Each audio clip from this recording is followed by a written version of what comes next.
All right, let's get going here. Now, the first thing we want to do is change this hello to, well, the biggest startup event of the year. Very dramatic, I know. So let's do that. I'm just going to say the biggest startup event of the year. That's right. Okay, let's save. So I'm doing Command S, or if you're on Windows, Control S. And then refresh, Command R, or if you're on Windows, Control R. All right, there we go. That's great. We also seem to have a button that says Find Out More. So let's do that as well. We'll say button Find Out More. There we go. If I refresh here, there you go. Our startup landing page is, well, frankly, still looking fairly ugly. Now, the next thing we want to do is we want to have this background image. But before we get to that, I want to talk a little bit about how we can set up our HTML page so that we have good responsive design. So right now, nothing much is going on. You can see here that I can adjust the screen size, but we don't have much happening on our page. So if we go back to the Bootstrap documentation, in the Quick Start Guide, if I scroll all the way to the bottom, you see that I get a starter template here. And you might notice here something that we haven't seen before, which is this part over here, called a required meta tag. And you can see here that this is actually something that we can copy and paste and place right below our title here, just like that. Now, let's make this a little bit bigger so we can see. And I'll make the writing smaller just so you can see over here exactly what's happening. So this meta tag allows us to add new information to our HTML page. And there's different things that we can provide. Now, in most websites, you'll actually see these two lines very often. As a matter of fact, it's recommended that you always add them.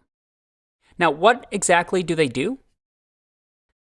Well, if we scroll down here, you'll see that we have the responsive meta tag.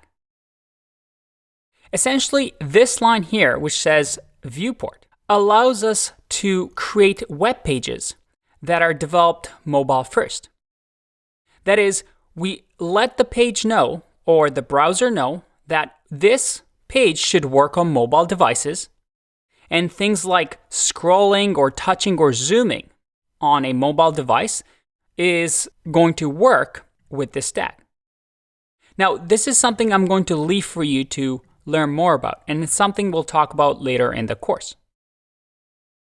But these meta tags are just useful things to add to our projects anytime we create a new page. And then finally, this top meta tag uses UTF-8 encoding. Essentially, it's saying, hey, we're going to use this form of encoding to write text on our pages. Again, something that if you're curious, you can read up on your own. But now that we've set this up so that it's good for mobile as well, let's try to include this background image into our page. Now, when it comes to background images on a website, that's a very common thing. You'll see a lot of people adding background images to a website, or maybe patterns or some sort of colors. And when a common problem happens, I always like, well, Googling. And one of the first things that you'll encounter is this perfect full page background image by CSS Tricks, which we've seen before. Now, if you scroll all the way down, it tells us a way for us to make sure that we use the image in a full page background so that it stretches, it flexes as the viewport changes. Now, over here, it actually gives us a copy and paste way that we can use it ourselves. So I'm going to just copy this, go to my style page, and just add this to our CSS. Now you'll see over here that we're using background over here with the URL. So we want to adjust it to header.jpg because that's the URL of the header. And the key here is these lines. It's saying, hey, we don't want to repeat the image. we want you to keep it centered, and we want you to keep it fixed. And by using this line, it stretches, or at least it fills the entire page with our image. And as long as we have background size as cover, well, let's see what happens. I'm going to refresh. Hey, and look at that. Now I have this image that adapts to our page. But the cool part is if I open the developer tools here, let's say View, Developer Tools, you'll notice that the image actually bumps up so that the center of the image, well, is always centered. How cool is that? So this is a very useful trick to have your background very flexible. All right, so we have our background. Unfortunately, our writing right now is hard to see. The button's still kind of ugly. So let's fix a few things in our HTML page. Now remember, we have Bootstrap, so we can start using some Bootstrap classes now. One thing that I want to do is with this H1 tag, I want to maybe use a strong element to emphasize the header. So make sure we close this, and I'm going to make this bigger just so you can see. And if I refresh, all right, that's emphasized a little bit more.